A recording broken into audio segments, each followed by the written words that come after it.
Yesu ni ngome yangu, nitamkapo jina hilo, ngome nyingine sina. Nitamkapo jina hilo, ngome nyingine sina. Jina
hakuna wa kufanana naye, hakuna wa kufanana Mesia, hakuna wa kufanana naye, hakuna wa kufanana Mwokozi, hakuna wa kufanana naye, hakuna wa kufanana na Yesu, hakuna wa kufanana naye.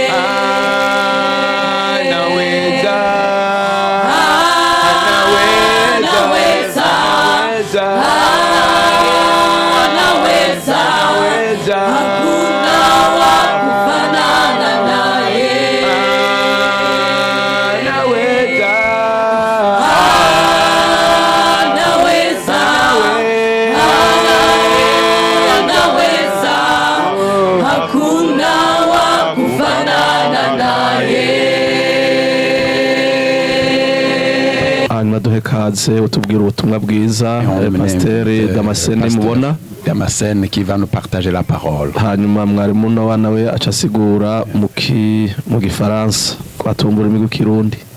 On va traduire en français. Yesu nashimwe. Jésus soit loué. Shengero ry'Imana mwese n'abari ku murongo ndabaramukije mu izina ry'umwami wacu Yesu Kristo. Je vous salue toute l'église qui se trouve ici et l'église en ligne. Je vous salue tous au nom de Jésus. Kandi ndabifuriza n'indwi nziza. Et je vous souhaite une bonne semaine. Indwi abigishwa bari barindiriye ukuza kwa Mpwemu-Yera. Une semaine au cours de laquelle les disciples attendaient la venue. Nawe urindire nanje ndindire. Toi aussi et moi aussi également attendons la venue du Saint-Esprit. mana nihabwe Que icubahiro. Dieu soit glorifié. Umuntu atajya mu ngoro y'Imana aba ari umuhombe Celui gose. qui n'entre pas dans le temple de Dieu, il est Kuko vraiment niho perdant. twinjira tugasubira ukundi kongerwa inkomezi. Parce que quand nous entrons dans le temple de Dieu, nous sommes fortifiés. Niho twinjira tugasubira kubona ubwiza C'est là où bw'Imana. nous entrons et nous voyons encore la gloire de Niho Dieu. twinjira tugasubira ukundi gushasha kumva inzuzi ziva mu ijuru z'ubugingo. Nous y entrons et nous expérimentons encore d'autres fleuves de vie qui coulent en Nk'uko nous, ijuru ryabisezeranye. comme le ciel l'a promis. None Imana nishimwe. Que notre Dieu soit Tugiye glorifié. kuraba ijambo Nous ry'Imana allons voir la parole de Dieu hariya mu butumwa bwiza bwa Yesu Kristo ko bwanditswe na Yohana dans l'évangile de Jésus-Christ, selon Jean, igice cya 16 le chapitre 16. tuca duhera hariya ku murongo w'indwi. Et on va commencer par le verset 7. Reka tuce dusaba mwarimu Desire adusomere Désirez Valir, igikorwa c'umwitsa. l'œuvre du dusome Saint-Esprit. nga twese twabonye ariko jewe ndababwira ukuri ikizogira ico kibamarira nuko jewe ngenda kuko nintagenda umwitsa ntazoza kuri mwebwe ariko ninagenda nzomubarungikira uwo niyaza azohinyuza abisi abemeze iby'icaha iby'ukugororoka n'iby'amateka iby'icaha kuko batanyizeye iby'ukugororoka kuko nja kwa data kandi namwe muzoba mutakimbona iby'amateka kuko umwami w'iyisi yaciriwe kwiteka nari ngifise byinshi byo kubabwira ariko ntimushobora kubyihanganira ubu ariko uwo mwemu w'ukuri niyaza azobarongora bashitse kukuri kose kuko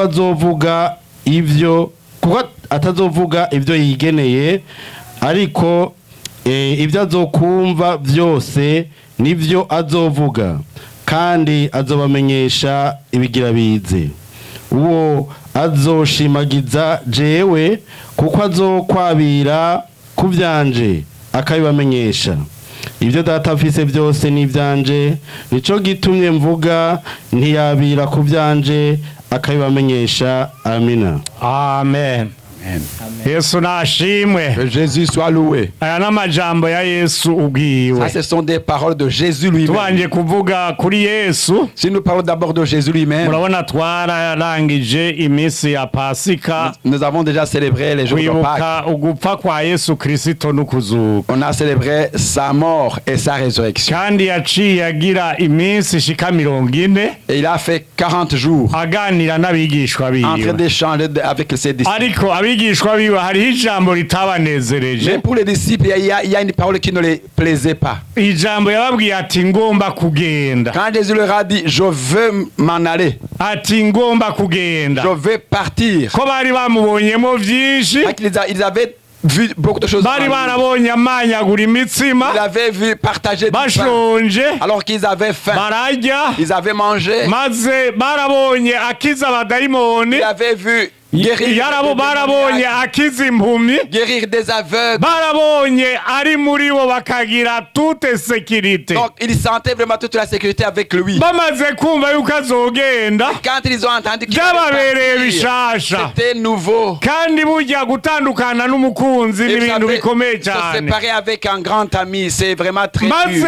Yesu arakomeza abereka Mais Jésus a continué à ati leur montrer. birakwiye yuko Il ngenda. faut que je m'en aille, leur a dit-il. Nabo bicaye batera Et ikibazo, ils avaient donc des problèmes. ariko bari bafise n'ibindi bibazo, Et ils avaient aussi d'autres questions. kuko baciye batangura kwibaza droit de nese uzoba Parce qu'ils ont mukuru. commencé à se dire qui a le droit de naître, qui sera le plus grand de nous. Maze bose bagakomeza Et babazanya tous se posaient des bati questions. none muri twebwe ninde azoba Qui mukuru? parmi nous sera le plus grand? Et Yesu arababwira ati ugomba kuba mukuru Jésus leur a dit, celui qui veut être le plus nagende grand, akorera abandi, qu'il aille servir les autres. niyakorera abandi neza il sert les autres convenablement, uwo ni wenyine azoca aba mukuru. celui-là sera plutôt le plus grand. Arasubira azana akana gatonya, L'autre fois, il a amené un petit enfant. arabereka ati umukuru muri mwebwe, Celui qui est grand ugomba parmi vous, kuba celui mukuru qui veut être le plus grand de amera vous, nk'uyu mwana il sera comme mutoya. ce petit enfant. Mani tugirire neza. Dieu nous aide.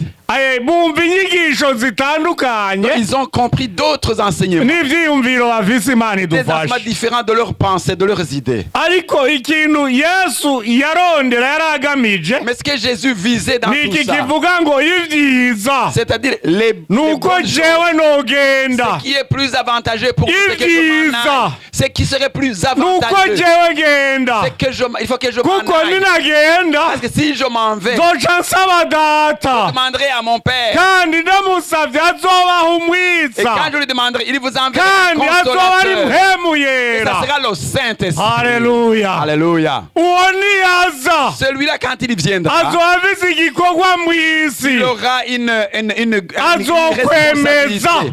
Il va ivyicaha.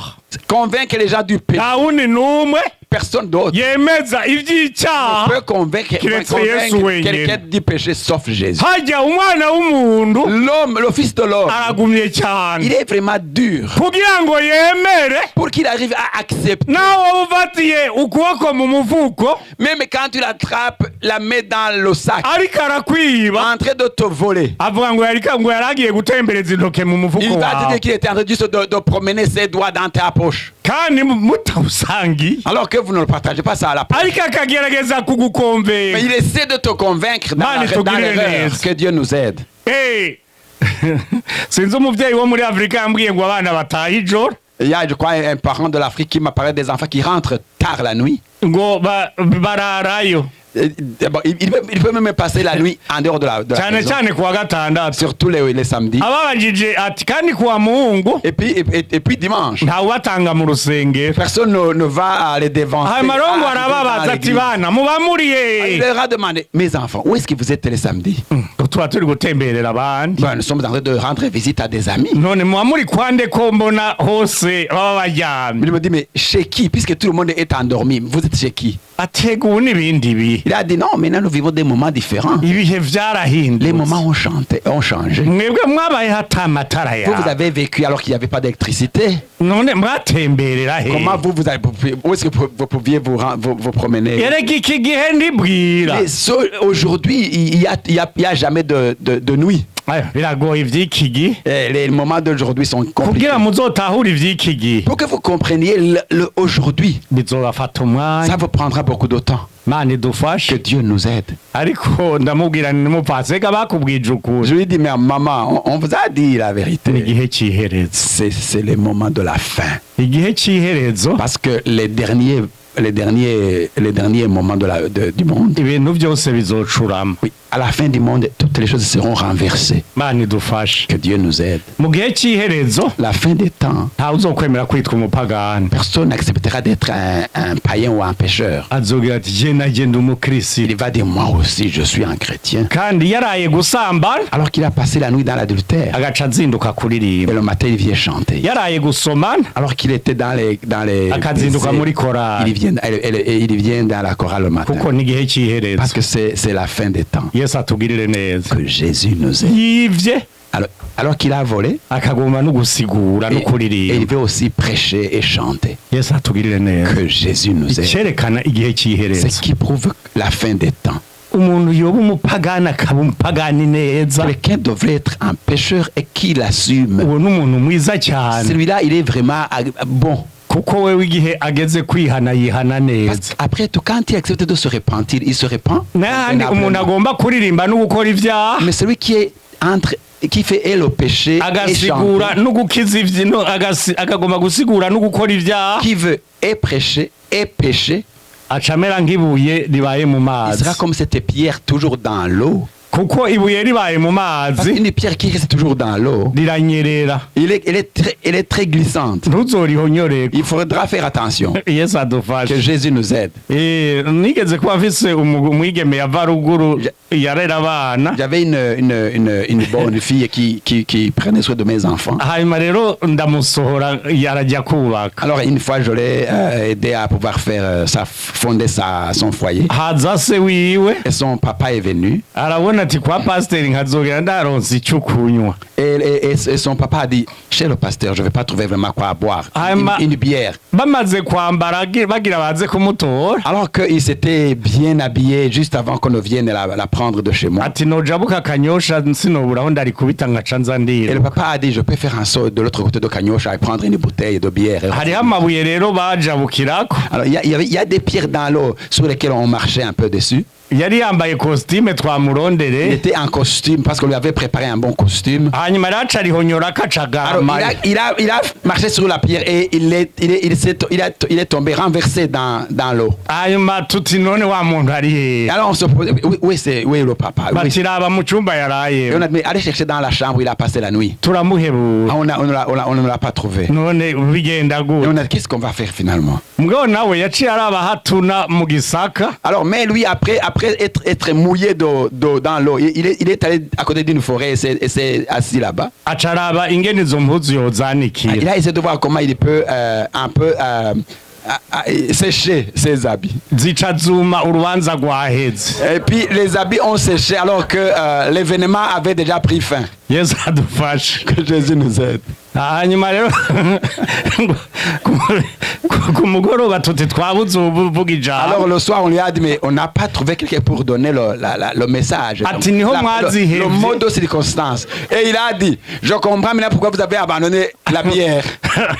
Ati, ayo naboneye muri Kanyosha. Si vous saviez ce que j'ai souffert dans la rivière de Kanyosha. Nti none uciye uziheba? Alors il dit, est-ce que maintenant tu abandonnes l'alcool? Atega sindabishobora. Il a dit, je n'en suis pas capable. Ati kuko genda Parce umupagani. que moi je suis vraiment un païen, un pécheur. Nti nukuri genda gukunze. Je lui ai dit vraiment, je t'aime, je Uri umuntu t'apprécie. mwiza Tu es cyane. vraiment un bon homme. Kuko yaba umukristo Parce que si c'était un chrétien, yaca avuga ibindi agerageza gutekera il vy'ukubera. avait fait tout un montage de mensonges. Ariko wowe ubivuze Mais ukuri. toi au moins tu le dis dans la vérité. Wajyanywe n'ivyaha. Tu es parti à cause du péché. Nsanga umukristo ni mwiza Finalement, j'ai cyane. trouvé que Umukristo mwiza ni mwiza cyane. j'ai trouvé donc un vrai chrétien, il est un bon chrétien. Umupagani ashitseyo neza n'umuntu mwiza cyane. Et un pécheur qui est vraiment bien placé dans le péché, il est aussi honnête.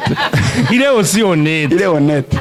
Ariko umukristo yagorewe ugomba kuba umukristo mu gitondo ku mugoroba akaba umupagani. Mais un chrétien qui change, le matin il est chrétien et le soir il est pécheur païen, Aragorana. il est vraiment compliqué. Yesu adufashe. Que Jésus nous aide. Aragorana. Celui-là, il est compliqué. N'ukwihana ntiyihana. Parce que même au niveau de la repentance, il ne se repent jamais complètement. Babita abanyagahwayi mu Kirundi. On l'appelle un hypocrite. Yesu adufashe. Que Jésus nous aide. Rero byumvikane Alors cela se fait ko entendre twihanye que puisque nous sommes repentis, twihane neza bene data, repentons-nous comme il faut. kandi twihane nk'abariko bajya mu ijuru. Repentons-nous comme des gens qui allons au ciel. Amen. Amen. Umuntu amaze kwihana, Quand quelqu'un s'est repenti, urabona ibintu byose bitanguye kujya birabadoze. parce que beaucoup de choses aujourd'hui, on essaie de les... Je nahora mbona bene abakozi b'Imana batwitangiye imbere, les anciens serviteurs de Dieu que j'ai vu. ukaraba abantu bitwa umwungere Madengo, ukaraba bansami, ukaraba abandi barurageze ba Kamondo n'abandi n'abandi, comme les Madengon, Samier, Rurageze, d'autres. babona ari abantu batagira agasembwa. C'était Imana vraiment des idufashe. hommes intègres. Abantu batagira agasembwa Des hommes no muri sosiyete irréprochables, babayemo. même dans la société où ils vivaient. Imana itugirire Que neza. Dieu nous aide. Ariko ubu muri iki gihe Mais aujourd'hui, umuntu arumva agomba kuba mu ishengero, quelqu'un veut être membre de l'église, mugabo ntagombe gukizwa. mais ne veut pas être sauvé comme il faut. Kandi ico gihe Et à ce moment-là, nahora mbona mu bikorane je voyais dans les grandes conférences, bahagaze imbere y'ishengero alors qu'il se tenait devant l'assemblée, kuko no mu ishengero hagati Parce que même au milieu de l'église, aho uwo mwicaranye celui qui s'assoit avec toi, yarasanta ubwiza bw'Imana. il pouvait sentir la gloire Mwicaranye de Dieu. warumva Tu pouvais, une fois, ko hariho umuriro wa assis avec mpemu quelqu'un, yera Imana tu pouvais idufashe. vraiment sentir qu'il y avait un Abadayimoni le feu du bakabanza Saint-Esprit. gusha. Et les démons commençaient à sentir du feu. Mu mwanya Et mutoya en très peu de temps, kabona umuntu atanguye gusepagura, quelqu'un commençait à faire gatangura ukabona atanguye guta quelqu'un qui amaboko. commence à jeter les Kubera arts. iki? Pourquoi? Umuriro wa mpemu À yera. cause du feu du Mana Saint-Esprit. nishimwe. Que Dieu soit loué. Kandi uwo muriro Et ce feu urakwiye muri iki gihe est tubayemo, nécessaire dans les temps igihe de ibyaha aujourd'hui. byagwiriye, Au moment où les péchés sont igihe nombreux, ubunyagahwayi bwabaye au moment où bwinshi, l'hypocrisie est très ijuru grande, rikiyerekana, que le ciel se ijuru manifeste, que rikivuga. le ciel se puisse Mana manifester, idufashe. que Dieu nous aide. Umuntu asiguye avuye gusambana, Comment quelqu'un peut pécher bisigo alors qu'il était bikamukubita dans la hasi. misère, et les démons Umuntu vont le azaje renverser. kuririmba, Il vient chanter. afise urwango mu mutima, Alors qu'il est plein de zigatangura gukoma induru, Est-ce que les démons ziti commencent à crier? Et turahiye, ils commencent à crier. birakwiye. Il faut Tubisaba que ijuru Imana nous idufashe. commencions aujourd'hui à prier au Alléluia. Seigneur. Gloire à Dieu. Apana Il ne kwinyegezamwo, faut pas vraiment se pana cacher kubifatira dans le sang. isanzwe, Il ne faut pas le prendre à la pana légère. gufata igikorwa Il ne faut c'Imana pas vraiment prendre ngo l'œuvre de Dieu kigereranywe à la n'ubusa. légère pour le Mana comparer à itugirire Dieu. neza, Que Dieu nous aide. birakwiye Il faut kw'ijuru que le ciel rigira ico rikora puisse faire quelque mbere chose yuko avant shengero que ritaha. l'Église n'aille Mana pas yo au ciel. mw'ijuru Oh, le ciel subira du ciel. yiyerekane, Qu'il se manifeste. yiyerekane mu bakozi, Qu'il se manifeste dans les yiyerekane serviteurs de Dieu. mw'ishengero, Qu'il se manifeste dans nos bimenyekane. Et qu'on le sache. Mana dusenga iyo ariyo, Lequel est Mana Dieu nous itugirire prions. Que neza. Dieu nous aide. Oh, igihe Alléluia. ca mbere Parce que dans les premiers temps, umupagani yaragutinya, le païen avait peur de toi. yarabona ati naho waba twaba turi mu ishuri Même quand on était en classe, bariyegeranya, les pécheurs pouvaient bariko vraiment bavuga ibitari ivyo, n'avoir peur. bakavuga bati mukizwa Quand araje, il parlait des choses malsaines Ariko et qu'il voit un umukizwa, chrétien, il peut dire attention le chrétien. niwe atangura gutera inkuru Mais aujourd'hui, c'est z'ibitagira le chrétien ikimazi. qui commence à donner des, Mana des itugirire paroles neza. malsaines. Que Dieu nous aide. Mana idufashe. Que Dieu nous aide. Nijoro niho nibutse C'est hier soir que je ndi me mu suis mwaka rappelé. w'umunani niga mu Quand Giheta, j'étais en 8e année à Giheta, twari kumwe n'umuntu w'umunyedini j'étais avec w'umupagani quelqu'un vraiment mubi. qui était religieux, vraiment païen. Hanyuma rero yari muri groupe, Il était aussi dans le groupe biblique. yari mu ishengero rimwe Et il était itabatiza mu membre mazi d'une menshi. église où on ne baptise pas dans beaucoup d'eau. Hanyuma rero uwo muntu Alors cet yari azi homme, kuririmba il savait bien chanter. kandi yari azi indirimbo nyinshi Il cyane. connaissait beaucoup de chansons. beaucoup de Ikigira chansons. kabiri yari Et azi deuxièmement, kuvuza gitari. il savait jouer à la guitare. Ubona abana bacu ko bavuza gitari, Oui, comment les enfants jouent à la guitare. umupagani wacu akivuza araramye Le mbere, païen, lui, il va vraiment le jouer avec beaucoup akavuga ati d'orgueil. nimushirire nduze ngaha. Il disait, il faut mettre le microphone là un peu en haut. Et il va chanter pour urumva yabigirana impressionner. n'ubwibone. Parce qu'il y avait tout un orgueil avec. Namangira ndi kumwe na mwene data, Souvent, je pense que j'étais avec. aho Je mbere pense que hari j'étais mu avec un minsi frère. nk'iyi turiko dusenga ngo turonke mpwemu Et c'était yera, pendant les moments où on était en train de prier pour avoir le Saint-Esprit. kandi nawe nyene yarajyamwo mu basenga. Et lui aussi, il venait pour demander ça, pour Hanyuma prier. tujya kwivuza Igitega, Alors on est allé se faire soigner à Gitega. hanyuma baradutekerera yemwe kandi abantu ba kera hari hinga Et puis on nous donnait à manger comme provision imikate du amadanisha pain, amanorwayi. des noix, des poissons. Urumva bakavuga bati On ntimusonze mugiye disait, kwa il ne faut muganga. pas que vous ayez faim alors que vous allez voir le médecin. Turagenda turivuza Alors on est allé là se faire soigner. ngo dutaha ati ndafise ahantu hari bashikanje ngo tujye Et kurira. au retour, il nous a dit, j'ai un endroit où j'ai des sœurs, on peut aller manger là-bas. tuca tujya mu Giswahili Gitega, On est allé dans le quartier Swahili à Gitega ngo ngiye kwa bashikibe, en disant, je pense que j'allais chez ses sœurs. tuhasanga abigeme babiri. Alors on a trouvé effectivement deux filles là-bas. Urumva twari imisoro ibiri. On était deux jeunes garçons. Hanyuma rero mbona aciye afata umwigeme umwe amushize kw'izosi ku bibero. Et finalement, j'ai vu qu'il commençait à mettre sa tête sur les cuisses de la fille. Mana yo Et je mwijuru. me suis dit, finalement, qu'est-ce qui se passe? Hanyuma rero ndagenda buke buke aho bagira bajye bashizeho tugira Alors, tu. on veut manger là. Et Mugabo abo bigeme bo batanguye kubisahagura kuko n'abapagani ntibase. ces deux filles, immédiatement, elles ont commencé à manger sans prier. Hanyuma rero ndasohoka buke Et buke moi, je me suis retiré un peu. ndagenda nk'ugiye kwihagarika. Donc, je suis comme quelqu'un qui va à la toilette. Shamfata ibirometero 12 ndavyiruka. Et j'ai fait 12 kilomètres de course. ndataha Je suis rentré ndashika kw'ishure et je suis arrivé à l'école. ngo nshike kw'ishure Et une fois arrivé à l'école, mbona nyamugabo aza arirukanga et plus tard j'ai vu Nawe le yandondeye jeune homme, arambura. parce qu'il m'a cherché, il ne m'avait pas trouvé. kuko icyo gihe edikasiyo yari ikiri Parce qu'à ce edikasiyo moment, l'éducation était digne ataca d'éducation. ashika ajya kuvuga ivyo Il yabonye a dit, il essaie d'aller tout dire, tout ce qu'il a vu de moi. Sur moi. arashika ngo ashike urumva iyo mikate ntibariye n'umwe Alors finalement, ils n'ont pris aucun pain. uko nabisize yaciye abitekera gutyo nyene Tel que j'avais laissé la nourriture, il a tout remis ensemble, la nourriture. tubona kuza wikoreye amabwate yuguruye arimwo n'isupu Les boîtes à conserve déjà ouvertes avec de sauce là-dedans. vyamusesetse Tout c'était renversé sur lui. ngo ashika nsanga ndi ngaho Quand mvuye kukaraba quand il est arrivé, il me trouve dans la chambre, je venais juste de me laver les mains. ngo wangize ibiki Il a dit, qu'est-ce que tu m'as fait? je ndajya kwa maraya Moi, je dis, est-ce que moi je vais chez un adultère, une wajya ari pute? kwa maraya Il a dit, est-ce que ça c'est une ngo ni pute? kwa bashikanje Il a dit, ça c'est chez mes sœurs. bijya mwariko muragira ni vya bashikawe Parce que je lui ai dit, ce que vous faisiez là-bas, c'était vraiment des relations sœurs et frères. ega mu gitondo bwakeye azinduka ngo aje kuririmba mu bandi Et le matin, très tôt le matin, il est venu chanter parmi les autres dans le groupe. Je lui ai dit, non, eh bien, écarte-toi vraiment. igigwayo kandi yarasumba Et il était plus grand que moi. ntuzosubira kuvuza gitari ngaho Je lui ai dit, tu ne joueras plus de guitare ici. urabanza ugende wihane mu magarama ku mupasiteri yitwa Va nikodemu d'abord te repentir à Magarama chez un pasteur qui s'appelle Nicodème. ngo jewe sindi umupandeko Il a dit, moi je ne suis pas pentecôtiste. mugabo uwo yakukoreye ikibi ntiyigeze agucisha ku muzara wa kirisito Mais je lui ai dit, celui qui t'a fait du mal, il ne t'a jamais fait traverser par la croix de Christ.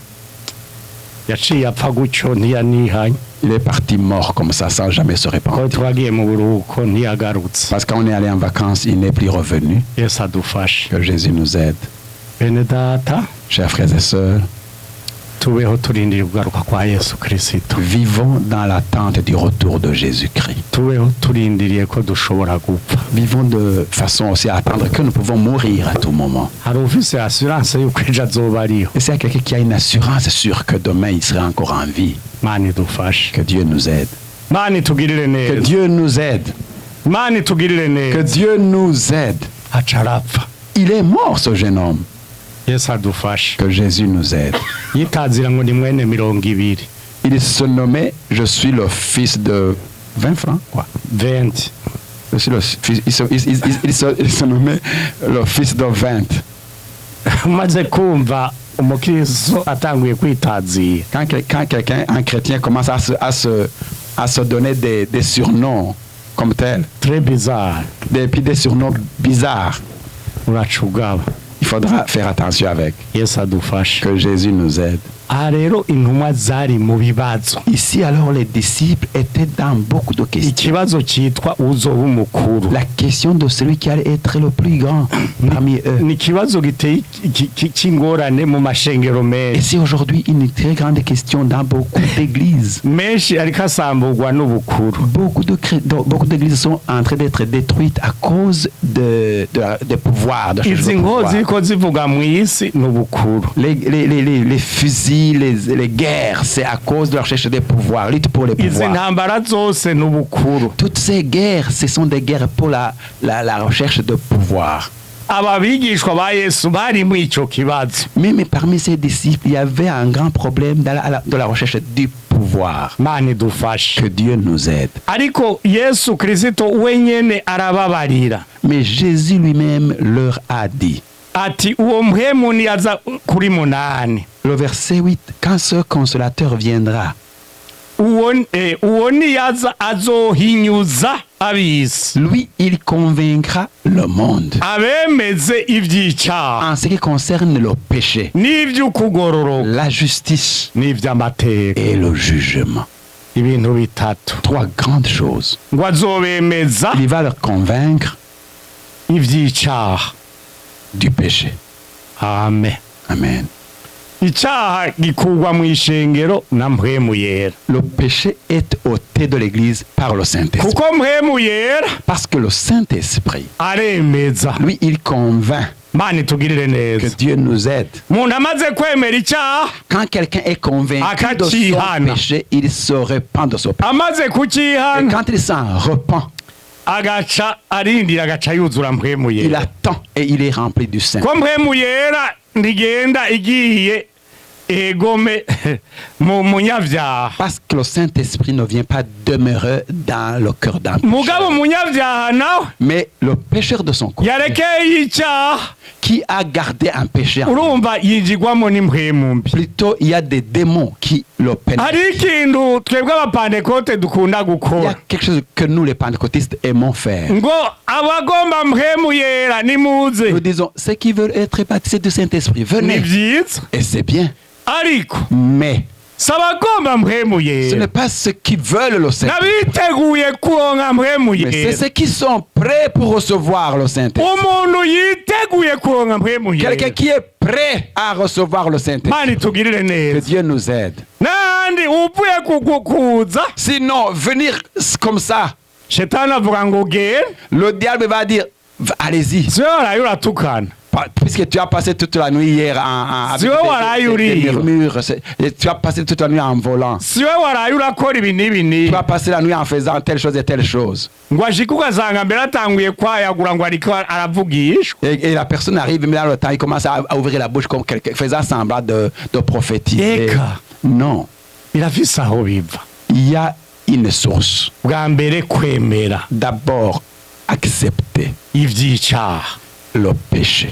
umuntu akemera n'ivyo kugororoka, Et que quelqu'un aussi puisse agaca accepter acika la umugororotsi. justice et qui devienne un juge. Muririmbyi w'indirimbo y'ijana Le chanteur de numéro ngo je ndi 100, umukristo nzokwama ndiwe mu bintu je byose suis gushika chrétien kugupfa. en toutes choses Je ndi jusqu'à la umukristo mort. ndi Je umusoda, suis un chrétien, je suis comme ndi un mu soldat. ntambara ngwana Dans la n'ivyaha. guerre contre les péchés, Vyumvikane, cela se fait s'entendre umukristo que le chrétien, afise komba il a un combat agwana contre du premier du 1er janvier 1er janvier au 31 au décembre, 31 décembre. agakomeza Il agwana continue la guerre. bwijoro Pendant akagwana, la nuit, il lutte. ivyiyumviro bikaza ari mw'ijengero Les akagwana, mauvaises pensées viennent, il lutte contre ivyiyumviro elles. bikaza ari mw'izoka Les mauvaises akagwana, pensées viennent quand il est au marché. ivyiyumviro Il lutte. bikaza ari mw'ibarabara Les mauvaises akagwana. pensées dans la rue, il Mani lutte contre tugirire ses pensées. neza. Que Dieu nous aide. Kandi Paulo yavuze ngo ndakubita niki, Et Paul dit, il dit que je frappe. ngo ibipfuzi ngo ariko sigugira gute, Je frappe, mais je ne pas Wasinguhusha. à l'aventure. Je ne frappe Alléluia. pas comme frappant à mbega l'air. akubita iki, Mais qu'est-ce qu'il frappe? akubita icyaha, Il frappe durement wa le mudayimoni péché. w'ubusambanyi, Toi le démon de wa l'adultère. mpemu y'urwango, Toi le mauvais esprit wa de jini la haine. ry'amacakubiri, Toi l'esprit c'est wa l'esprit mudayimoni de la haine. w'ubwibone, Esprit mauvais de Vinyumba. la haine et de l'orgueil. niko njya mw'ijuru. Quitte-moi, moi je suis vers, je Mani vais vers tugirire le ciel. neza, Que Dieu nous aide. akama Il agwana, est toujours dans la guerre. urashobora kwambara impuzu Tu peux avoir Il a un dit bon que habit ubwibone. et l'habit peut créer en vous de l'orgueil ngo ya vrema, en disant moi ngo vraiment. ngo numbona wese, Même quiconque va me regarder, ngo il va vraiment ngo voir. vyacitse C'est vraiment parfait pour moi. bicika he, Mais quelle parfait, quelle Yes, perfection. adufashe. Que Jésus nous aide. bicika he, Quelle vraiment perfection. imana itugirire Que neza, Dieu nous aide. uwo bicika, Voilà plutôt Numvise umutima utanduye. c'est celui qui a un cœur pur. oh ijambo ry'imana La parole de Dieu rivuga ngo dit que eri wenye moyo safi heureux celui qui a un cœur pur watamuona Mungu. parce qu'il verra Dieu. Haleluya, Amen. ewe muntu ufise umutima utanduye, Oh, toi qui as un cœur urashajije pur, imbere y'Imana, tu es vraiment bien mis. urashajije imbere Tu es y'ijuru. bien mis devant Dieu. N'ahandi. devant le ciel. Mais sinon, Bantu baragerageza, les gens peuvent essayer. akagerageza akabigira gutya, Il essaie de faire sa coiffure. akagomba namba yayo abandi bakenya, akagomba tinge ngira ngo wogira akantuze. Il peut dire, moi je vais faire la différence et mettre quelque chose de beau. Ni Oui. ibisebusebo yibona. Je vais mettre on va quand même voir la force de ma main et mon biceps. kuvyibuje ko ari kuzoribwa n'inyo nyinshi. Autant tu es gros, autant tu seras consommé par les vers. kandi nazo ziri muri wowe nyene Et même ces vers se trouvent en toi-même, imaginez-vous que Dieu kugira nous ngo aide. zigane zizopfa Tu penses que ces vers viendront de quelqu'un d'autre? ziva mu muntu nyene Il viendra de la personne elle-même, que Dieu nous aide. umuntu n'ubusa L'homme c'est rien. ikigira ikimazi ni ukuba mu Imana Ce qui est important, c'est que Yesu tu nashimwe. abrites Dieu, que Jésus soit ikigira loué. ikimazi ni ukuba mu Ce qui est Imana plus important, c'est que Dieu habite en Yesu vous. atugirire neza Que Jésus nous aide. amen Amen. ni ukuba mu Imana gusa Ce qui est important, c'est que Ibindi Dieu ni habite en zero. vous. Tous les autres, c'est Bane zéro. tugirire neza. Que Dieu nous aide. umwe niwe yatubwiye ati Quelqu'un nous a dit, uriye neza naho nyene quand tu manges très bien, ikibazo mu minsi zuzocureka kurya c'est que bientôt tu seras plus capable de manger. Quand tu manges trop aujourd'hui, demain tu seras plus capable de manger. uragomba ujya uririra umwumbati uzorya Peut-être qu'il faut manger modestement, juste manioc, quelques légumes, na n'uduharake quelques n'ahandi haricots. ukubitiyemwo magido Mais si tu commences à continuer à manger Magdo, na timu et Tim Hortotim, biba biriko bivuga biti gabanya hasigaye gatonya et ils vont vous dire, si tu ne fais pas attention, si tu ne diminues pas, Yes. attends juste un peu de temps, yesu adufashe que Jésus nous aide. kandi ukorera imana Et puis donc, il faut aussi servir Dieu. kuko gukorera imana nta buhombe buri Parce que servir Dieu, il n'y a ivyo aucune dukoreye perte. imana Ce que quand nous servons le ivyo Seigneur, tuzobisanga tout mw'ijuru cela on va retrouver au ciel. mbega ivyo turiye ivyo tuzobisanga Est-ce que ce que nous mangeons, où est-ce qu'on va les retrouver? point d'interrogation C'est un grand point imana d'interrogation. idufashe Que Dieu nous aide. amena Amen. byumvikane twubahe imana Cela pour comprendre que nous Twemeze. devons obéir Yesu à Dieu. ataravuga ati Et Jésus donc a dit, nari ngifise vyinshi nari kugenda j'avais ndababari encore beaucoup d'autres choses à vous ariko dire. umwanya urarengana ariko Mais le temps mpemu passe, mais le niyaza Saint-Esprit quand il viendra. ame Amen. azoca agenda afata ibiri mu mutima wanje Il prendra de tout ce qui est dans mon cœur. najye si ivy'iwanje Et Jésus disait, ce n'est même Biri mu pas des mutima choses à moi, w'Imana. c'est des choses du cœur de l'éternel ati de Dieu. nzoca ndabizana Alors je les amènerai abizana et bibazanye le Saint-Esprit vous les amènera et Amen. vous les donnera. niwe Amen. ujya ubona C'est pour cela que vous voyez umwigeme une fille, cyangwa umusore un jeune homme yihanye qui se répand yahora abyina wa rumperi alors qu'il était toujours en yahora ivrogne, aririmba wa rumperi alors qu'il était toujours kajya ivre. wumva ashize ku Il indirimbo commence à chanter un kajya wumva cantique ishengera imitima yagira ikiragira gutya et les cœurs de l'église itanguye commencent à gusimbagurika sauter de joie.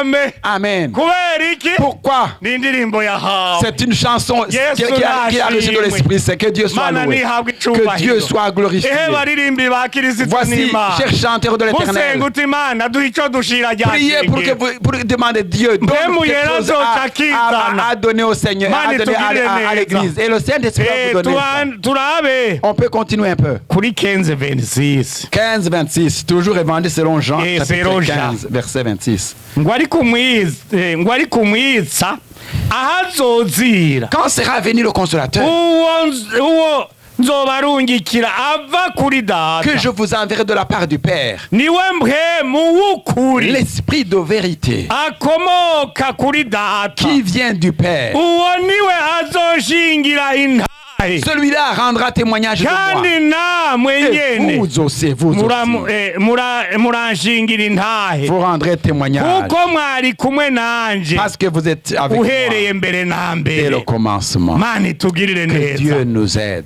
kugira dushobore gushingira intahe Pour que nous imana soyons capables de rendre Nuko témoignage tugira de mpemu Dieu. yera imana Il faut idufashe être rempli du Saint-Esprit. nata mpemu yera Si tu uvise n'as pas le Saint-Esprit, bazokubaza bati on va te demander. mbega wamwigeme Et on va te dire, toi, jeune fille, kudasokoje nk'abigeme bo muri 2023 puisque tu n'as pas, pourquoi tu n'as pas une coiffure comme celle de 2022, de l'année 2020 d'aujourd'hui? uteka mugabo jewe bijya sindabikunda Tu vas dire, ça, moi, je n'apprécie pas. aya bijya ka Moi, je n'aime pas cette coiffure. bijya je sindabikunda Je n'aime pas cette coiffure, moi. umwe niwe yaciye avuga ngo je simwotegwa n'amavuta Et quelqu'un a dit, moi, je ne sens pas l'odeur du parfum. kandi yarihanye Alors qu'il s'est répandu. ariko uri mu mpemu yera Mais quand tu es rempli de Saint-Esprit, direct tubivuga uti Tu peux dire jewe la vérité. narakijijwe moi, je suis chrétien, je suis sauvé. ame Amen. narakijijwe Je suis sauvé. kandi ndigishinga Et ntahe moi, je suis le témoin. shingira intahe yesu Je rends témoignage de Jésus. yesu atugirire Que neza Jésus nous aide. uhuye na ba bakobwa b'ibyigenze wa Et musore quand il va rencontrer les putes et les filles du monde, agatangura kuguhungura umushatsi et la fille commence à te caresser un peu les cheveux, ngo ariko ahungura umushatsi wakorokeye faisant sembler de teindre un peu la perte de chevelure. uteka mu izina rya Et tu Yesu vas dire non, attends, laisse au nom de Jésus. Tu vas dire, arrière de moi, loin de moi au nom de Jésus. ndafise ikingera Moi j'ai quelqu'un qui m'évalue. Je porte l'onction de mwe muyera Jésus. ntazogukundira kupfa Le ikikukozeko Saint-Esprit ne va pas mwabagabo mwe muyera ne va pas te faire ntazobakundira mourir. ikipfa kubakorako Et vous les hommes spirituels, le Saint-Esprit ne permettra pas que n'importe quoi vous touche. ntazogukundira ko ushitse muhira mbere uzoshika basha umeze nk'ubureta bati nukuri mbega vyagenze Même quand tu vas arriver à la maison, tu seras très gentil, très doux comme. abagabo b'abapagani ngo namba naka yamuhaye jondam Et les hommes païens vont dire, cet homme, probablement que sa femme lui a donné un médicament pour rendre quelqu'un inactif, tout ça. ushitse muhira baje bumva abashitsi uti napfanye na Et quand les visiteurs arrivent, tu vas chanter. Moi, je suis mort avec Jésus. Je suis mort sur le péché. Je vive grâce à lui. Plein de vie. Je vais directement vers Jésus qui est au ciel. Chaque jour, chaque moment. Oh, je suis à toi, Jésus. amen Amen.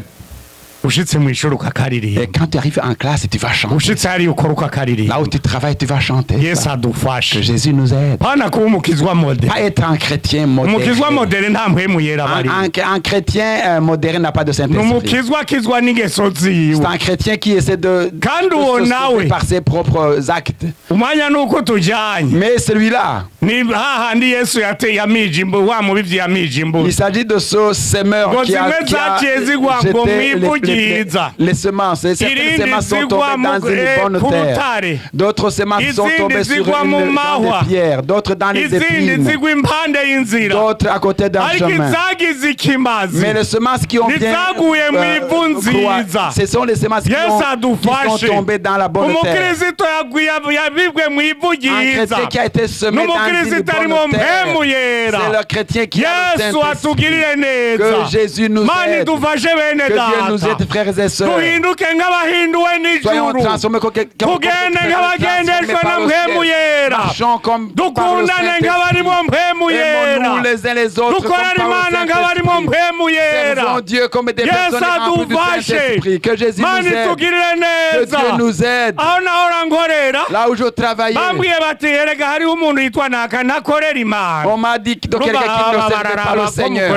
Parce que les gens peuvent voir que comment vous servez Dieu. wagira akorera imana Et gute j'ai dit, comment peut-il servir Dieu atarayimenya alors qu'il ne l'a pas encore connu? ngo ariko ngo yama ari ku ruhimbi Mais il a dit, mais il est toujours en train de Kandi ari muri faire- korali. il est dans la chorale, il fait la Kandi aba uwa mbere mu communion. rusenge Il est toujours premier dans le none harimo temple. mpemu yera Est-ce qu'il a le Saint-Esprit? ngira nta non, namba je ne pense mugabo pas vraiment. sinobipima sindabizi Je ne peux pas mesurer ça, mais je... nti none ikikwera hatarimo mpemu Mais yera alors, si qu'est-ce qui t'a dit alors qu'il n'a pas le Saint-Esprit? ni umukristo mwiza wo mu mubiri C'est un chrétien charnel. kandi umukristo mwiza wo mu Et mubiri un bon chrétien charnel. ashavuye uramuca kure Quand il se fâche, il faudra passer loin. azokura imuriko Sinon, il va vraiment te gifler. Hein. ni ukuri Il atazogukubira va te battre. ega igiti cyadufashe amaboko ni mpemu Parce que ce yera qui retient nos mains, c'est Yes, le atugirire Saint-Esprit neza. que Jésus nous nta aide. kindi cyadufashe amaboko ni C'est mpemu le yera Saint-Esprit qui retient nos mains. yesu atugirire Que neza Jésus nous aide. imana idufashe bene Que data Dieu nous aide, frères et sœurs. mbere niho nagihiye ndiko nari nshiye ahantu njya numva umwana w'umwigeme Dernièrement, je passais quelque ava part. muri afurika nkoze mu mufuko ngiye gutembereza intoke mu Et une mufuko fille a promené ses doigts dans ma poche. hariho akanoti Il y gatoya avait un gato petit billet. namumara inzara n'uwo munsi Un billet qui ne ntuze. pouvait même pas vraiment lui servir de grand-chose. kuko twebwe icyo dufise turagitanga dufise Parce ijambo que nous, ry'imana ce que ntabwo nous avons, yaratugiye nous donnons. On n'a pas vraiment beaucoup d'argent, mais nous avons la parole. hanyuma sinzi ngena ngize Alors quand gucyaza j'ai fait comme ça, nsanga namukubise mu maso et j'ai comme ça que je l'avais urumva nagiye giflé dans son kwihungura visage. nsanga namukubise J'ai voulu ôter ses j'ai trouvé naciye que je nza kuraba l'avais bene battu. data nti imana imbabarire Après, je suis venu rencontrer mes frères, que Dieu me pardonne. Je viens de battre quelqu'un. kuko narumvise umubabaro J'ai by'ukuri senti une tristesse. urabona ko yaciye yiruka Parce qu'après être giflé, il a couru. Il a fui. ntibesha none nimba yamenye akagenda avuga ati pasiteri yankubise Et je me suis ikofe dit, ah, si vraiment elle me connaissait, elle va dire que le pasteur vraiment lui a giflé. ati nagiye kwiba pasiteri aca nkubita Je ikoro suis allé voler le pasteur, il m'a vraiment battu. Il yesu m'a atugirire giflé. neza Que Jésus nous aide. mpwemu yera aratubuza kurwana Le bene data Saint-Esprit nous empêche de nous battre. imana idufashe Que Dieu nous aide. nigeze kujya ahantu Je suis allé une fois quelque part, hari ku ishengero rya et pantekoti c'était dans une Burundi. église de Pentecôte au Burundi. hanyuma rero nsanga umupasiteri Et j'ai nkanje trouvé un pasteur comme moi. umuntu yaje kumwiba muri butike Quelqu'un est venu le voler dans sa boutique. yaciye yimba ikinogo Il a creusé un trou. aca aramuhamba gushika ngaha Et il a creusé un trou, il a mis le voleur dans ce trou et jusque là. urumva nsanga ahagazeyo gutya J'ai trouvé le voleur enterré là-bas, la partie ici. hanyuma nivyo nibiki Et j'ai demandé, c'est quoi là? ngo twamuhanye yivye Il a dit, c'est une punition parce qu'il était en train de voler. naciye mbwira umwungere wa mbere Et j'ai parlé au premier pasteur. umupasiteri nta ufise J'ai dit, tu n'as pas vraiment de... Ça, c'est pas un pasteur que tu as. n'umupagani C'est un païen. nta mpwemu yera afise Il n'a pas le Saint-Esprit. ejo azohamba abakirisitu Demain, il va enterrer les chrétiens. ko ashobora guhamba uyo Puisqu'il peut enterrer un voleur. ejo azohamba y'abakirisitu Demain, il va y enterrer des chrétiens. haciye iminsi kanaka bati Quelques jours après, il est mort. yahitanywe n'ubusambanyi Et il était parti à cause de l'adultère. yesu adufashe Que Dieu nous aide. mane tugirire Que neza Dieu nous aide. kuko icyaha cyose twokora Parce que tout péché que nous commettons tukagihisha et que nous voulons le iyi cacher, turiko turakorera ingaha mu ijuru c'est lui que nous servons aussi. kandi le Dieu iraha mu du ciel. rusengero iriko Et qui iraturaba en même temps ici en train de nous kuko ubu regarder. iriko iraraba pasiteri damascene niwe ariko aravuga Parce ubutumwa qu'il ari est en train de hajya regarder le pasteur Damascène qui est en train de pécher. L'évangile, c'était là. uriya merisa ari hariya twese Merci, iriko Lela. iratwitegereza Dieu nous regarde. iri muri controle Dieu est au contrôle. none chef du personnel akontorora abantu biwe afise amaso abiri Quand le chef de personnel peut contrôler, Nayo ces gens iwona avec hose. deux yeux, mais le Dieu qui voit partout, iriko iraturaba il nous regarde. nabirya uvugira biraba Tout cela que tu dis, il nous regarde. mwirinde ibyo muvuganira ku matelefone mw'abana Faites bacu attention à ce que vous dites au téléphone. mwirinde ibyo Quelle femme. muraba Ce que vous regardez, muravyumva écoutez bien. birakwiye ko dukizwa n'amaso agakizwa Il faut que même nos yeux soient sauvés Tout le si monde nous regarde. regardons. Que notre bouche soit sauvée. tugakizwa twese Que nous soyons. ho twese Comme sauvés tous. wese Que chacun soit sauvé. ino rigakizwa Que même l'orteil soit Urutoke sauvé. rugakizwa. Le doigt soit sauvé. n'urwara rwacu Même rugakizwa notre ongle naho soit se sauvé. ndaba bamwe bo muri ntuzeye bamwe hariya muri egiputa Quand je regardais pour les gens de l'Égypte, pawulo yavuze ngo ntuzeye mose Moïse. n'urwara ntitugenda Moïse, qu'est-ce que turusize Moïse a dit? On ne va même pas laisser notre ongle ici en Égypte. On va Yes, tout ça prendre. fâche. Que Jésus nous aide. ko twavuye mu isi Puisque nous avons quitté le monde, vanayo byose il faut tout sortir. amen Amen. vanayo eraba Parce que regardez, ndakengera umukirisito w'umupantekote je déteste un chrétien pentecôtiste arabatiza inzara zanje ntizisuku agaca arondera akashirako ngo zise qui gutya dit ah, mes ongles ne sont pas comme tels, je veux voir comment je vais mettre quelque chose sur les ongles. ariko urazi vereni imana yashize kuri izi nzara Vous voyez le vernis que Dieu a mis sur nos ongles. mani tufashe Que Dieu nous aide. mani tugirire Que neza Dieu nous aide. ziri muri matiyere emwe ikomeye reka n'ivu ryo mu ijuru nyene C'est vraiment dans une matière, c'est effectivement une terre du ciel.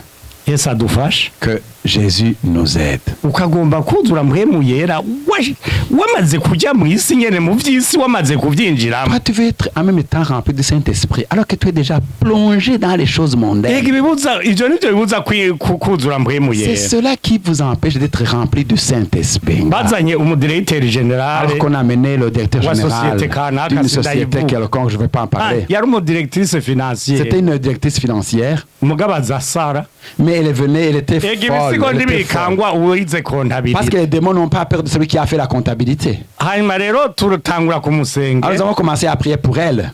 yari yakubise umushatsi sinzi ibyo yari yagize mu buryo Elle kanaka avait une coiffure, je ne sais pas comment ngo elle avait dutangure fait ça. gusenga Et quand on a atangura commencé à prier kurandu pour elle, elle a commencé à arracher ses cheveux. kandi iyo mishatsi satani arayikarira. Je sais pas, le diable vraiment il est très isura n'uyu Mamarusi na Pierre Claver. Ils sont témoins les serviteurs de Dieu ici Claver et haje umukobwa by'ukuri arayishikura une fille est venue ici, elle a commencé à arracher ses cheveux parce qu'elle venait de se repentir. Amaze kubirandura. Alors quand elle a arraché ses cheveux, nous avons dit attention, essayez de lui tenir la main parce que si elle se fait beaucoup de blessures, en Canada c'est dangereux, on peut nous condamner. Yego kabisa. Kandi uwo mwigeme n'ububasha arandondera kandi anyita papa by'ukuri. C'est bien, cette fille est toujours jusqu'à aujourd'hui elle me cherche, elle m'appelle papa. Yaciye ajya mu yandi mashengero mwana nabwiye ndigende ubandanye azoje mu dans une autre église, je dis mais continue pour que tu ailles au ciel. Twebwe ndi turiko turokrita. Nous on ne recrute pas. Twebwe icyo dukeneye abantu bajya mu. Nous avons besoin de personnes qui vont au ciel. Twagufashije giye ugomba mugabo ugende umugeze. Tu peux aller là où tu veux mais garder le salut. Hanyuma rero uwo mugore acatangura kugira gute kurandura iyo mishatsi a commencé à arracher ses cheveux. Hanyuma rero bati mukozi w'Imana mu izina rya Yesu ibintu byose bitava ku Mana. Alors quelqu'un a prié au nom de Jésus que tout ce qui ne vient pas de Dieu. On était dans une cave en train de et là vraiment Dieu y opère. Et même aujourd'hui Dieu y fait des choses. On avait notre natte là naturelle avec des roseaux.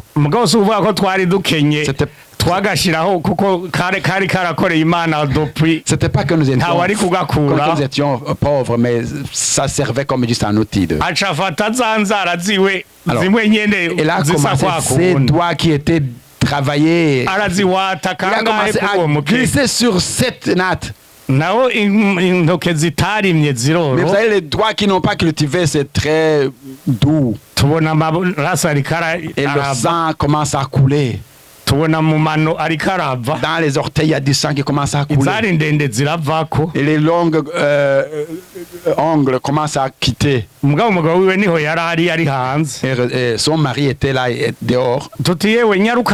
Alors on est allé dire, venez, on a dit on se disait, le mari peut dire que c'est nous qui lui avons coupé. Ces pentecôtistes, ils ont pris un rasoir, ils ont commencé à couper ses ongles. Alors on a préféré l'amener aussi à côté. Mais il a dit, ne priez pas quand moi je suis ici. Hein. Il a dit, pourquoi non, les démons risquent de venir en moi. Pourquoi ils vont entrer en toi? Parce que moi aussi je suis venu après avoir parce que le pécheur pêche en sachant qu'il est en train de pécher. Tu as bu un Heineken. Nous avons dit Seigneur, pardonne-le maintenant qu'il est en train d'assister, que les démons n'entrent pas en lui. Il a dit que je vais essayer de voir. Le serviteur de Dieu a dit au nom de Jésus, qu'au nom de Jésus de Nazareth, je demande que tout ce qui ne vient pas de Dieu, qui commence à crier. Et la femme a commencé à crier. Mais à ce moment-là, on leur avait dit, hein, allez lui faire un pantalon. Parce que même si nous sommes contre les pantalons, il y a des fois où c'est nécessaire de porter le pantalon. Il faut qu'il mette le pantalon sous sa jupe. Alors la femme a renversé les jambes en haut. Et son mari a dit, quand on a dit que tout ce qui ne vient pas de l'Éternel sera brûlé. Amen. Et ils ont commencé à être brûlés. Est-ce que ce Saint-Esprit qui a fonctionné aujourd'hui, ce Saint-Esprit ne peut pas fonctionner aujourd'hui, et que tout ce qui ne vient pas de Dieu commence à crier au nom de Jésus. Qui croit que Dieu peut travailler, que tout ce qui ne vient pas de Dieu commence à être brûlé. Levez vos mains. Levez vos mains au nom de Jésus. Pourquoi ces doigts ne sont pas levés? Levez vos mains pour que les fonctionnent. Levez vos mains. Que tout ce qui ne soit brûlé. Pas de Dieu. Brûlé. Au nom de Jésus. Les mauvais esprits commencent à crier. Que les démons commencent à crier. Au nom de Jésus. Amen. imana Dieu, ishitse quand il arrive, biramenyekana ko yashitse. ça se manifeste. Harageze ko imana ishika abakozi b'imana. Il est grand temps que le Seigneur arrive. Muhagarara imbere y'imana. Ega Tenez-vous turabandisha. debout, nous terminons. Mu izina rya Au Yesu. nom de Jésus. Wumva yuko Celui qui sent que hari ivyo mubuza quelque chose peut lui empêcher kubona mpwemu kuronka mpwemu yera. d'avoir le Saint-Esprit, Intege nk'iyo ariyo yose toutes sortes de faiblesses, uyizane amène-le mu izina rya au Yesu. nom de Jésus. Amen. Amen. Nyarutsa turihuta Venez vite, kuko umuntu wese ijambo ry'Imana rivuga ngo bariwe wisuzuma. parce que la parole de Dieu dit, examine-toi toi-même. Wowe ntiwiyizi. Est-ce que tu ne te connais pas toi-même? Ushiti warahinyuwe. À moins que tu ne sois réprouvé. Kaze mu izina rya Yesu Kristo. Bienvenue au nom de Jésus. Tugomba dushike mu gihe cy'uko Imana ikora. Nous voulons arriver dans le moment où Dieu veut Mana fonctionner, yiyerekane. que Dieu se manifeste. Biragahera yuko womenga vyose n'ikizengeri. Ça n'est assez que les choses restent N'ikizungeti, comme un ni mélange, freve. comme de l'eau stagnante. Mana yiyerekana. Que Dieu se manifeste aujourd'hui. Mana yivuge. Que Dieu lui-même se parle de Mu lui-même. izina rya Yesu Que, Kristo. au nom de Jésus-Christ. Kuko iki gihe tugezemo Parce que pendant ce moment où nous arrivons, ni igihe kindi. c'est un nouveau moment, c'est un Ni moment igihe particulier. kindi. C'est un nouveau différent. Ni igihe cy'uko vyose womenga C'est vyosa. un moment où on veut que tout soit Vyomera se ressemble, kumwe. que tout soit comme de la même Ni igihe façon. umenga yuko C'est le moment où umuntu yava avuga ati narihenze. quelqu'un peut dire je me suis trompé. Ariko turaguhaye kaze. Mais nous te donnons la bienvenue. Mu izina rya Yesu Au nom Kristo. de Jésus-Christ. Turaguhaye kaze. Te donnons la bienvenue. Urushe, Si tu es fatigué, uremerewe, si tu es fatigué, chargé, hariho Yesu aruhura ari ngaha. Jésus est ici, qui est celui qui peut t'aider Ivyo bikuremereye et prendre tout ce qui est ubi- lourd. ubikorere Yesu. Tout ce qui est lourd sur toi. Ngwino Tu vas mettre bizanire sur Jésus. Yesu. Amène tout cela à Jésus. Kuko wewe wovyikorera Parce que si toi tu continues à vyo porter gutera ça, amagorwa. ça va être des Vyo gutera complications. ibibazo. Ça va produire des complications. Des Ariko problèmes en toi. bikorewe Yesu. Mais si tu mets sur Jésus Avyikoreye. tous ces fardeaux, Yesu avyikoreye. tu mets tous ces fardeaux à Yesu Jésus. avyikoreye. Quand Jésus porte tous ces Yesu fardeaux, abivise wenyene. quand Jésus prend tes fardeaux, Biragenda neza. tout ira bien. Mana nihabwe Que icubahiro. Dieu soit loué. Mana nishimwe Que cyane. Dieu soit glorifié. Tugira ngo tubasengere Nous Imana. allons prier pour vous. Mu izina rya Yesu Au Kristo. nom de Jésus-Christ. Haleluya. Alléluia. Haleluya. Alléluia. Turarengutse imbere yawe Mana. Nous venons devant toi, Seigneur. Turarengutse imbere y'Imana. Turarengutse imbere y'Imana. Muririmbyi yavuze ngo imbere yawe Mana Le chanteur a dit devant toi. niho ndongera amahoro. C'est là où seulement je peux trouver la paix. Ivyari imisozi Ce qui était pour moi des montagnes, birahinduka tu amataba. les transformes comme des vallées. Ngaca ngubwa Et neza. je me sens très bien. Et je Nkaguhimbaza. te glorifie. Turi imbere y'Imana. Nous sommes devant Dieu.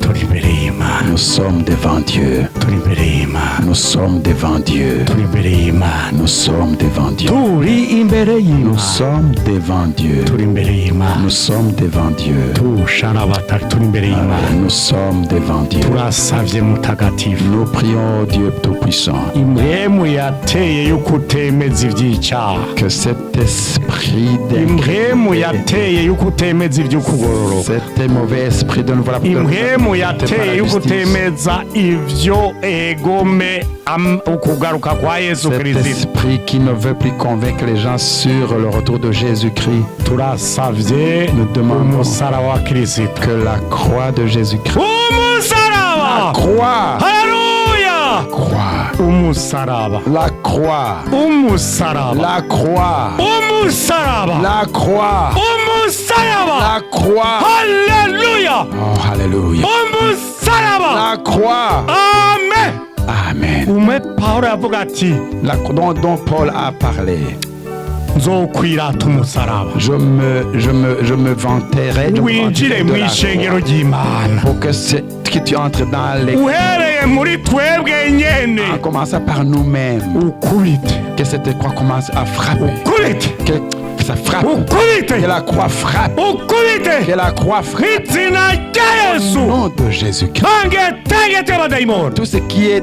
Izina rya Yesu. Au nom de Jésus-Christ. Ibintu biza bitera. Tout ce qui Bantu Imana ubunebwe. attaquer et Izina rya Yesu. la paresse. Tera gutegera Imana. des tera kutimenya, approcher de Dieu, tera kutisuzuma. donner Mu izina rya Yesu dans le nom de Jésus. turasavye Nous umusaraba prions que la croix ukubite puisse frapper, usohore. que ça fasse sortir. Yesu kumwe washika muri rwa rusengero De la rwawe même façon que tu es gasanga bararudandarijemo, tu trouvais que les gens faisaient gasanga uruziga rutahamwe indunguru, qu'il y avait maintenant gasanga indunguru zaragwononyemo, des pigeons qui avaient gasanga amahenene y'impene, oui, de gasanga amaganga y'impene, oui, gasanga egome harayoberanye. c'était vraiment transformé en très mauvais état. Injira, Mais que tu entres, Injira. maintenant que tu entres, injira Yesu, entre Jésus, injira, entre, injira. entre Jésus Tandukanye et sépare, distingue, ivyicaha distingue ce qui est du vy'amateka n'ivy'ukugororoka. de la justice et Shengero ry'Imana que l'église shika abantu b'Imana soit une église de top. bariko baja Siyoni Des gens qui vont à Sion. mw'izina rya Yesu Au nom Kristo. de Jésus-Christ, Nta gupfa kugenda, pour qu'on ne marche nta gupfa gukandagira hera, pas vraiment venir nta gupfa kuvuga ibitagira ikimazi, ou dire nta n'importe quoi. busambanyi, Pas d'adultère, nta bushakanyi. pas de débauche. Oh, mw'izina rya Yesu Au nom Kristo. de Jésus-Christ, Ayo majini turayirukanye ces démons, mw'ishengero nous ry'Imana. les chassons au nom de Jésus. Mumbi Que tous les mots zisohoke, sortent au nom shengero rigire de zaburi l'église de Dieu. Chante n'amatazirano y'ivyamuhemu les yera, hymnes de l'Esprit, n'amatazirano y'ivyamuhemu les yera. hymnes du Saint-Esprit. urakoze mutagatifu. Merci au Dieu iyi Saint. mitima yegereye Ces Imana cœurs qui s'approchent de Dieu, turayisengeye nous Imana prions pour eux. yezwe Qu'ils soient itunganywe sanctifiés, purifiés, ije muri ekilibre qu'ils soient spirituelle. dans l'équilibre spirituel. Haleluya, Oh non. haleluya, Alléluia. bihinduke muri byose. Sois transformé en tout. urakoze Mana Merci, kuko oh Dieu, parce que urabyumvise, tu nous entends. urakoze Merci parce urabikoze, que tu l'as fait. habwa icubahiro muri Que tu sois byose. glorifié en tout. izina rya Yesu Kristo niho tubisabye. Jésus, nous l'avons prié. Amen, amen. Amen. Alléluia. Umwami abagirire Que neza. le Seigneur vous bénisse. Amen. Amen.